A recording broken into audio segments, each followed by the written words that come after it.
Bu senga 10 tala. Yashashga haqqing yo'q senga. Menga mana xiyonat qilgan ko'ringlar. Jamiyatda yashashga haqqi yo'q. Eshityapsizlarmi? Haqqi yo'q jamiyatga.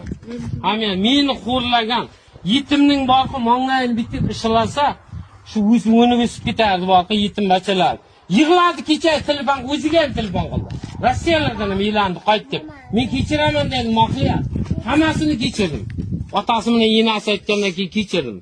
Hamma narsani kechirdim. Xiyonat qilganigacha kechirdim borqi, tushunyapsizlarmi? Men o'zimni oqlash uchun bular hozbandligini olib keldim. O'zim olib keldim. Mana uyda aytmay yurdim men, mana endi aytyapman. To'yib ketganimdan, hayotim to'yib ketgandan keyin. Mana muammo. Mana aytsin Qur'on, men ishlab turibman. Ibrohim biz hozir keldik, yana boshqatdan gapiring. Mana bo'ldi.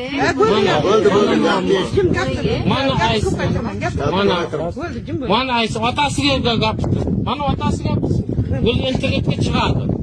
Men aytib qo'ydim, internetga chiqaraman.